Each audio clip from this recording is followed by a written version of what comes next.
Bonjour à tous, bienvenue dans cette nouvelle vidéo. Aujourd'hui, on va débriefer le Real Madrid face au Rasenballsport Leipzig et non pas le City Copenhague qui a été passionnant et plein de rebondissements. Générique.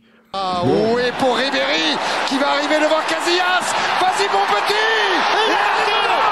Et le premier but de Ribéry. Bon, sommaire, on va parler d'abord du Real Madrid qui a été en maîtrise ou pas. On va en discuter et puis on va parler des Allemands qui ont manqué de réalisme, surtout en première période, surtout de la part de leurs deux numéros 9 qui ont démarré titulaires. Malik, je t'en prie, tu peux commencer avec le Real Madrid. Alors, le Real Madrid, là où tu dis que le Leipzig a manqué de réalisme, le Real Madrid a fait une première mi-temps horrible pour le Real Madrid. Le nombre de déchets techniques qu'il y a eu de leur part, c'est incompréhensible et c'est du limite jamais vu de la part du Real Madrid. Comme j'ai dit, je disais plutôt à Ayoub avant même qu'on commence le débrief. Je pense que c'est la première fois de ma vie que j'ai vu Toni Kroos rater un long ballon et donner un ballon à l'adversaire. J'abuse peut-être quand je dis que c'est la première fois de ma vie, mais vous m'avez compris.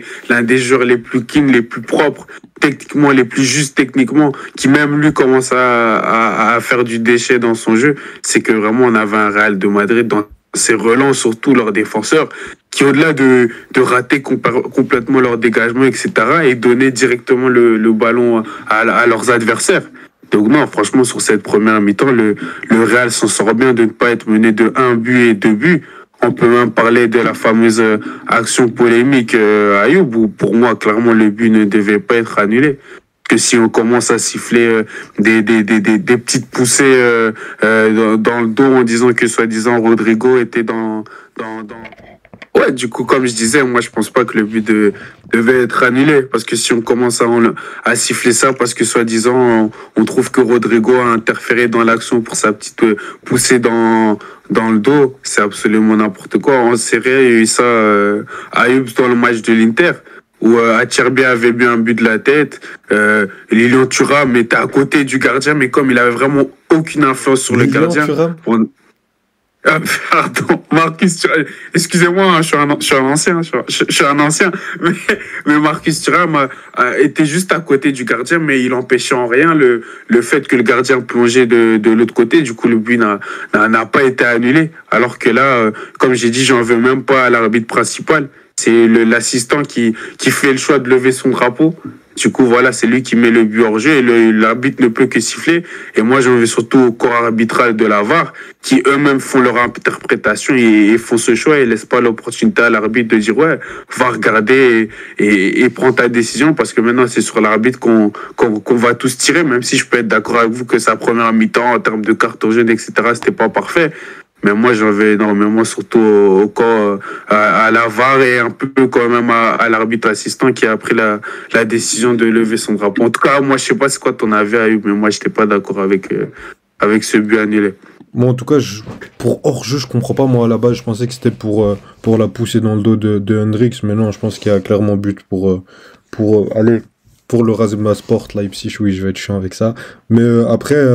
c'est un fait de jeu, Malik, tu sais, ça arrive à la 3e minute, c'est pas comme si, bien sûr qu'on pourra en rediscuter, ça, pour moi, tu laisses ça aux supporters pour qu'ils pleurent s'il y a une défaite, parce qu'ils voudront pas avouer que leur équipe n'a pas fait le taf, mais si ça arrive pas à 2-2 à la 90e minute du match retour, ça arrive à 3 minutes d'une rencontre qui fait 180 minutes, tu dois t'en remettre et passer à autre chose et avancer, tu vois, donc y a pas un drame. Et c'est même ce que les joueurs ont fait en soi, que ce soit le coach, etc. Au-delà de ça, même si c'est volé, l'arbitrage aujourd'hui, pour moi, était très bon. Donc, et d'ailleurs, ouais, en général, aujourd'hui, je l'ai trouvé plutôt bon. Au-delà du but. La première mi-temps, moi, je l'ai trouvé très, très bizarre. Les cartes de Carvajal qui fait des tacles, on ne met pas de jaune. Bref, c'est d'autres discussions. Petite parenthèse, hein. S'il y avait les cartons bleus, il y aurait des moments pendant la rencontre où ça jouerait à 9 contre 8. Hein. Ouais, moi je suis chiant. J'ai calculé. Hein. Si vraiment on mettait les cartons bleus. Regardez dans les prochains matchs, demain PSG Real Sociedad, dans un jeu où il y a de l'intensité comme ça, dans un match, pardon, il y a de l'intensité comme ça, il y a beaucoup de fautes d'anti-jeu, ça crie sur l'arbitre, vous allez voir que ça va faire du 9 contre 9, du 9 contre 7. Mais oui, c'est le football. C'est le football, laissez-nous. Mais maintenant, pour revenir sur le Real, comme j'ai dit, une première mi-temps incompréhensible, entre guillemets, de la part du Real, où ils sont vraiment pas dedans. Ils s'en sortent bien de se revenir avec un 0-0. Mais quand t'es le Real Madrid et tu reviens à un 0-0 pour la deuxième mi-temps, tu sais que ils feront d'office mieux en deuxième mi-temps. Et ils ont fait mieux. On les a vus aller chercher le Leipzig un peu plus haut. On les a vus être un peu plus... beaucoup plus juste du coup dans leur justesse, dans leur passe tout simplement. Ils ont nettoyé cet aspect-là où ils perdaient des ballons tout seuls pour rien. Et j'ai même pas trouvé qu'ils ont été incroyables justement sur cette deuxième mi-temps. C'est juste qu'ils ils ont réduit les déchets. Ils sont allés chercher un peu plus haut Leipzig et quand ils ont des opportunités sur transition, etc. Bah, ils en ont profité et même le but, bah, ça vient d'une action individuelle de Brahim Diaz qui a lui tout seul va se créer ce but et met un magnifique but, bravo. Et il y a plein d'autres moments dans le match sur la seconde mi-temps où, que ce soit Vinicius, sa fan de frappe extérieur poteau, où le Real pouvait mettre un 2-0, 3-0 sur ce match. Mais moi, j'étais pas choqué de ça. Je me disais que le Real, voilà, en deuxième mi-temps, allait mieux jouer. Et c'est vrai que la première mi-temps était très compliquée pour les hommes de Carlo, mais au final, ils repartent avec le 1-0 pour jouer le retour chez eux. Pour moi, ça représente le Real Madrid en Champions League. Ça a été un match qu'ils ont très mal démarré, qui aurait pu commencer par un but, normalement, qui aurait dû commencer par un but pris aller pour le Real Madrid. Ensuite, dans le jeu, ça n'a pas été terrible du tout. Au milieu de terrain, tu te faisais passer trop facilement. L'équipe avait le Rasenballsport Leipzig avait le contrôle sur le jeu. J'ai trouvé un Kroos en première mi-temps catastrophique, qui prenait tout dans son dos. Heureusement que tu avais un très bon Tchouaméni et un bon Nacho Fernandez qui arrivait à sauver. Et surtout, un Lunin qui a été stratosphérique. Parce que c'est ça le Real Madrid. Hein. Courtois, il jouera pas de la saison. Tu prends Kepa, il joue pas. Et t'as quand même Lunin qui va te sortir un match où c'est lui l'homme du match aujourd'hui. Et il y a eu 9 tirs cadrés du côté du Rasenballsport Leipzig. 9 arrêts. Ça a été tout simplement stratosphérique. Il est dans la cour des grands déjà, ce gardien. Oui, en première mi-temps, Real Madrid très difficile. Mais après, comme moi je le dis très souvent, ce match-là, pourquoi on a décidé de le titrer en maîtrise? Parce que même si tu n'as pas maîtrisé le match pendant les 90 minutes, en Ligue des Champions, pour moi ça s'appelle de la maîtrise, que tu le veuilles ou non. Même s'il y a des moments où tu aurais dû prendre un but, tu as su quand même minimiser tes temps faibles. En première mi-temps, t'as pas du tout été bon, t'as pas pris de but. Défensivement, tes joueurs individuellement ont tenu le coup. Carvajal, il fait son match. Ferland Mendy, même s'il y a beaucoup de choses que je pourrais lui reprocher, fait quand même globalement son match. Ton gardien fait un top match. On sait très bien que dans les compétitions comme ça, le gardien est souvent l'un des joueurs les plus importants. Tu prends pas de but pendant cette première mi-temps, et quand tu dois arriver dans... Tu sais, on en avait parlé pour le match. C'était pour quel match qu'on en avait parlé? Côte d'Ivoire-Nigeria, je pense. Ouais. Ou non, Bayer Leverkusen, on avait dit les 15 premières minutes de la deuxième mi-temps Mali, qu'on le répète à chaque fois. Mais c'est là où tu vois qu'il y a des joueurs qui ont encore qui ont oublié de mettre leur protège tibia, et qu'il y en a d'autres qui sont concentrés sur la victoire. Et t'as le Real Madrid avec ce petit changement tactique où on a placé Rodrigo en faux neuf et Diaz à droite.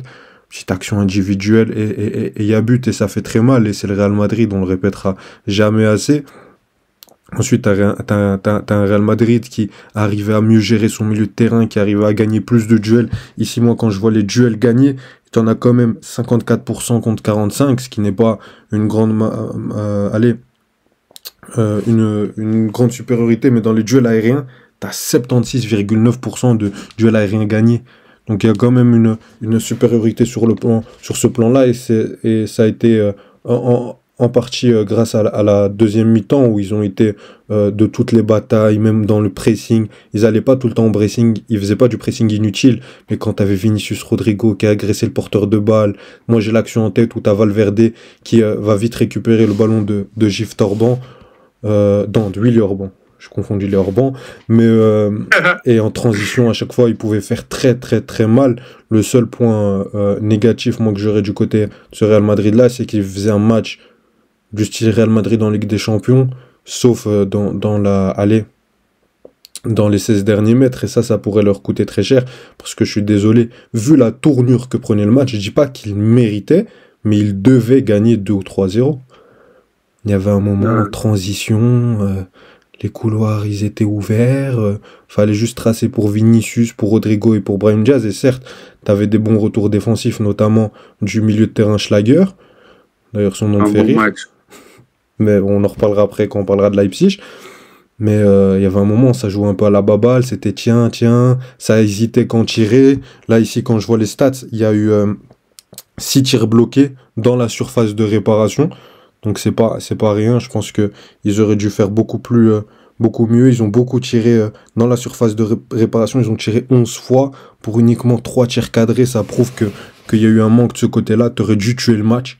Même si tu méritais pas. C'est la Ligue des Champions, c'est pas la compétition du mérite, c'est la compétition des grandes équipes qui savent tuer au bon moment, qui savent survivre au bon moment. Donc voilà, c'est le point négatif que j'ai pour cette équipe, qui aurait pu finir cette rencontre en ayant fait une mi-temps dégueulasse et en sortant à 3-0 de ce match.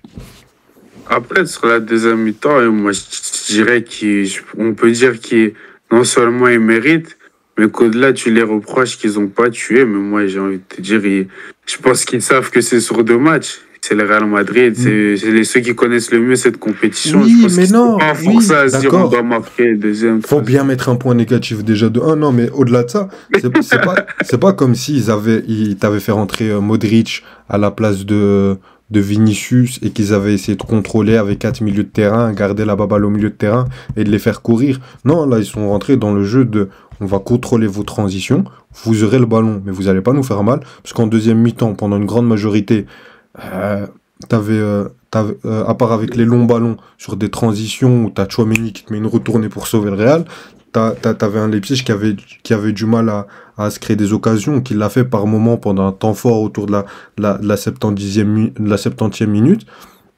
Mais sinon, parce que j'hésitais à dire 70e ou 70e. C'est quoi, tu veux trop t'adapter aux Français? Ouais, faut leur faire plaisir, les pauvres. Parce que tu dis 90, ils disent quoi? 90, c'est bon. Non, mais, et en transition, t'avais un Real Madrid qui a décidé de jouer cette partie-là de la transition et qui a décidé d'essayer d'aller mettre le deuxième et le troisième et qui a été défaillant sur ce côté-là du jeu. Donc, faut le mentionner. Parce que maintenant, ok, c'est le Real Madrid, ok, c'est leur compétition, mais maintenant, dans un mois, Malik, en mars, s'ils perdent 2-1, enfin 2-1 et ça c'est reprolongation, mais s'ils perdent 1-0, 2-0, tu diras quoi, toi? On va repenser aux actions de Vinicius et de Rodrigo et on va dire qu'ils auraient pu tuer le match plus tôt. Donc ça reste un point négatif. Après, on va pas crier au catastrophisme. Ils ont remporté cette rencontre à l'extérieur qui avait très mal démarré pour eux. Je retiens plus de positifs que de négatifs, mais il y a quand même du négatif et il faut le mentionner. Quelque chose à rajouter?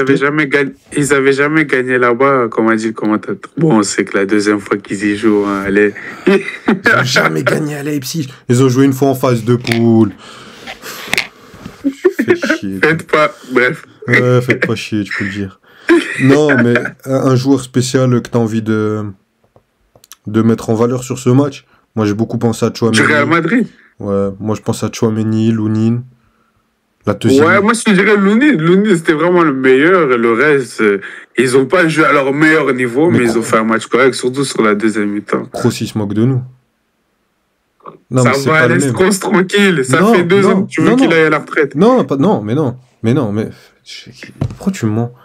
Non, mais la première. Non.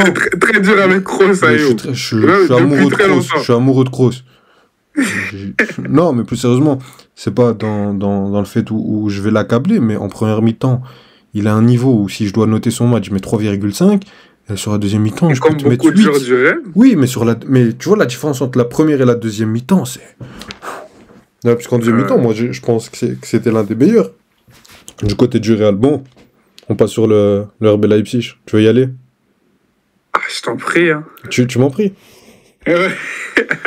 Tu dis trop bien le nom, on est obligé de te laisser aller. Non, mais c'est mon équipe, c'est une équipe que j'aime beaucoup en Allemagne, dont j'aime beaucoup le projet, même s'il est beaucoup critiqué là-bas au pays. Mais est-ce que j'ai vraiment envie de parler du RB Leipzig? Ou est-ce que j'ai juste envie de parler de Xavi Simons? Non, mais petite parenthèse. Je suis supporter du PSG. L'année prochaine, on le récupère. Il va revenir de C'est une près. honte pour le football que vous voulez. C'est une honte. Oh, on l'a formé. Tu vas te taire. Formé, vous l'avez. On l'a formé. C'est pas le sujet. Je pense, ça, c'est un autre débat. On le fera un autre jour. Non, mais plus sérieusement, le match de Xavi Simons aujourd'hui. Le mec, il est déjà dans la cour des grands et c'est un 2003. Je sais pas si vous connaissez des gens autour de vous qui ont cet âge-là, mais c'est quand même assez jeune. Arrête de rigoler, Malik. Mais franchement, le match qu'il fait dans ce poste de numéro 10, il est milieu offensif droit, il revient à chaque fois dans l'axe, c'est lui qui crée les occasions, l'intelligence C'est plus qu'il à a. gauche aujourd'hui. Oui, c'est ça, mais il se déportait en tant que 10, par moment il allait à gauche, parce que aussi Dani Olmo n'a pas fait un superbe match, je trouve. Et dans la distribution des ballons, techniquement, pour casser le milieu de terrain madrilène, il a été tout simplement incroyable et c'est le seul du côté du RB Leipzig qui m'a traumatisé, qui m'a choqué, avec Schlager, je pense, qui m'a choqué pendant tout ce match. Il est d'une qualité technique, d'une envie, t'as l'impression que c'était le leader technique et mental de cette équipe. Il a 20 ans, le gamin, il va avoir 21 ans cette année. C'est tout simplement impressionnant. J'ai hâte qu'ils reprennent le numéro 7 de l'autre imbécile au Paris Saint-Germain. Oh, on va se calmer, on va se calmer. Numéro 7, carrément. Bah oui, Ouais. bah oui. Mais attends, Xavi Simons, quand il va revenir, laisse-le 3 mois de plus, il va revenir dans un PSG avec des enfants offensivement. T'inquiète pas qu'il va prendre le lead. Mais bon, Donc, t'es vraiment content qu'ils reviennent dans ce ouais, PSG je suis heureux, sans heureux. Mbappé. Ouais, heureux. Vous, C'est le vous plus heureux jouerez du monde. l'Europa League. Je vais acheter son maillot. Quoi? Mais comment ça on va jouer l'Europa League? Mais vous aurez une équipe Europa League. Rappelle-tu comme le Milan AC, tu vois. Du moment qu'il y a Xavi Simons, moi je suis content. C'est pas le sujet du jour, Malik. On va parler d'abord du RB Leipzig. Mais oui, concernant le RB Leipzig, on a quand même pas mal parlé sans le vouloir. En première mi-temps, ils font leur mi-temps, mais offensivement, t'as un Šeško qui allait dans les duels remportait pas mal, mais dans la finition, il y a eu pas mal de ratés. C'était clairement en dessous du niveau qu'on attend d'un numéro 9 qui joue un match de Ligue des Champions. Du côté d'Openda, ça a été difficile quand il n'y avait pas d'appel pour la transition. On voit que je pense qu'il a été dégoûté, que Tchouaméni et Nacho l'ont dégoûté sur ce match parce qu'ils étaient beaucoup qu'ils ont excellé dans l'art de l'anticipation sur ce match. Et quand tu es un attaquant qui dévore les espaces, c'est très compliqué quand tu as des défenseurs en face de toi qui arrivent à te tuer sur l'anticipation. Donc oui, sur la première mi-temps, tu devais marquer, tu n'as pas su le faire. En deuxième mi-temps, tu as craqué sur le momentum dont on parle tout le temps. Et après, tu as essayé de revenir, tu as eu des occasions, mais ça n'a pas suffi. Et maintenant, sur Marco Rose, sur la micro-tactique, le premier changement, il vient à la 75e minute, 75e. C'est un peu tard. C'est trop tard. C'est trop tard. Il y a un moment, tu vois qu'à la 48e minute, tu prends un but. À la 60e, moi, je veux avoir des changements pour que tu aies 30 minutes où tu renverses le sens du match, où tu essayes d'apporter quelque chose de nouveau. Dani Olmo, je l'ai pas vu tout le match. J'ai vu trop peu de lui. Il a touché le ballon 42 fois, je pense. Fallait le changer plus tôt que ça. Amadou Haïdara à la place d'Hendrix. Hendrix, à la base, c'est un back droit. Je sais pas trop ce qu'il a apporté même s'il a été bon, il a pas été si mauvais que ça. Mais quand tu vois à côté ce qu'a apporté un Schlager ou même ce qu'a apporté un Haïdara, surtout dans la malice de jouer pendant que les autres sont blessés. Non, mais sérieusement, je pense qu'Haïdara aurait dû rentrer plus vite. Tu fais rentrer Kevin Campbell à la 90e, à la 90e minute. Donc, non, honnêtement, très déçu de ces changements en cours de match. Je pense qu'il a pris trop de temps, qu'il a trop hésité, parce que je pense que ils sont arrivés avec une certaine confiance quant à leur plan de jeu, et quand on voit la première mi-temps, on peut comprendre, hein, puisque tactiquement, ils étaient au-dessus du Real, ils avaient toujours la seconde d'avance, etc., qu'il a trop hésité à changer son plan de jeu. Donc je pense que c'est ce qui lui a fait défaut aujourd'hui, parce que t'es dans la compétition des momentum, des ajustements, du changement qui va faire la différence. Et certes, tu peux avoir le meilleur plan de jeu, on n'est pas en championnat ici, on est en Ligue des Champions, c'est la cour des grands, monsieur Marco Rose. Donc je pense que c'est ce qui a tué le plus le RB Leipzig, avec son manque d'efficacité offensive. Non, moi je veux pas beaucoup paraphraser ce que tu dis. On a fait un petit réel, on a donné nos pronos, et même on a fait une vidéo tout simplement. On a donné nos pronos de ces huitièmes de Ligue des Champions. Et moi, j'ai pas dit que je voyais le Real gagner forcément facilement, mais je les voyais quand même gagner les deux rencontres sans grande difficulté. Mais sur la première mi-temps, franchement, comme tu l'as dit, surtout je dis que le Real a raté beaucoup de ses relances, mais c'est aussi dû au fait qu'ils étaient dérangés par comment Leipzig se plaçait justement par rapport à celle-ci. Et donc, on a eu une première mi-temps super encourageante. Deuxième mi-temps, par rapport à la première mi-temps, on n'a tout simplement rien vu. Si on abuse des termes, mais je ne sais même pas si c'est un abus.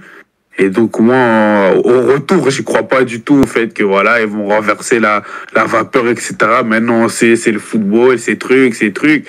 Mais je pense que le Real fera pas la même première mi-temps qu'ils ont fait et que là, ils seront en mode vraiment tuer leurs adversaires. Pour toi, c'est mort pour Parce que moi, je suis pas d'accord. Moi, je t'avoue, je crois pas. Quand il y a Xavi Simons, parce que mon meilleur joueur, c'était Karim Benzema. Maintenant là, il va faire son comeback à l'Ittihad. Oui, je vais regarder les matchs pour ceux qui se posent la question. Mais maintenant, mon joueur préféré, c'est Xavi Simons. Comment ça m'énerve qui va jouer avec vous. Mais je suis très sérieux. Tais-toi. Vous le méritez. Tais-toi, vous avez Gallagher, c'est votre équipe d'Europa League. Parle pas avec moi. Non, mais plus ça. Non, on reste sur le match. On reste sur le match. Pardon, on va régler ça en off. Ou alors on en fera une vidéo. Non, mais plus sérieusement, je pense que cette équipe de Leipzig, si ils ont un temps fort et que ils ratent pas autant qu'aujourd'hui, je pense qu'ils peuvent te mettre 2 buts dans le match, prendre un but et mettre un troisième à un moment où ils sont bien, où ils sont bons. Il y aura toujours pas Bellingham au deuxième match. Au niveau des blessés, Brahim Diaz, il est blessé alors que c'était lui le super sub qui remplaçait un peu tous les blessés. Tu vas démarrer avec Vinicius José là pendant 1 mois, parce que c'est une blessure au mollet, je pense que c'est minimum 4 semaines, je pense. Surtout tout seul, franchement. Surtout tout seul, c'est que ça sent l'élongation, donc c'est minimum 4 semaines, je pense. Bon, après, il y a des produits pharmaceutiques qui peuvent aider, mais donc si tu vas aller pendant 1 mois en Liga avec une attaque Vinicius, José Lu Rodrigo, il y aura de la fatigue, il y aura peut-être encore un blessé. Donc moi, je suis pas le plus confiant du monde quant à l'effectif du Real Madrid, comment il va arriver dans 1 mois, au niveau des blessures. Au niveau des blessés, est-ce que tes défenseurs vont revenir? Dans quel état ils vont revenir? Militao, ça va être compliqué. Là-bas, pour lui, je pense que ça va être encore dans plus longtemps. Donc voilà, moi je serais pas aussi Carvajal. On sait très bien que physiquement, il y a toujours un moment dans la saison où physiquement ça lâche. Là, il est encore en forme. Donc je commence à m'inquiéter. Donc je ne dirais pas victoire trop vite, même si oui, le Real favori. Et si je devais miser sur quelqu'un, je miserais sur le Real Madrid. On est d'accord là-dessus. Moi, je serais pas aussi confiant que toi. Non, quand je vois les temps forts que Leipzig a eu sur 2 occasions, une occasion de Cesco et une occasion, un ballon retraite à un Xavi Simons qui la met, ça te fait 2 buts. Après, c'est tout pour la défense. Pour moi, en fait, c'était le meilleur coup, la meilleure option à prendre pour la qualification, c'était sur cette première mi-temps. Et ils n'ont pas maximisé ces opportunités parce que, comme je l'ai dit, cette première mi-temps, ils peuvent être à 2-0, 3-0 au-delà du but annulé. Réaction de Sesco, tu as parlé de Olmo qu'on n'a pas vu du match. Et il a une action où il est seul, il tire complètement à côté. S'il met ça, on a d'autres discussions. Donc pour moi, c'était vraiment sur ce match où il devait profiter pour la qualification. Et franchement, au retour au Bernabeu, après ce que j'ai vu, tu vas me dire, c'est pas la même chose, c'est la Ligue des Champions. Après ce que j'ai vu le Real faire contre Girona chez eux, même si bien sûr, c'est vrai que en termes de blessures, ils sont pas les plus avantagés. Je crois vraiment que le Real fera le boulot. Ils feront le boulot chez eux à la maison de manière convaincante même. De toute façon, Malik, tu sais quoi, comme d'habitude, on fera encore une preview juste avant les 8e de finale retour, donc on aura le temps d'en reparler. Merci à tous d'avoir vu cette vidéo, n'hésitez pas à liker, vous abonner, activer la cloche. Demain, on débrief le PSG Real Sociedad. Quelque chose d'autre à rajouter, Malik? Kubo. Allez, la Sociedad. Ouais, c'est ça. Allez, salut. Ciao.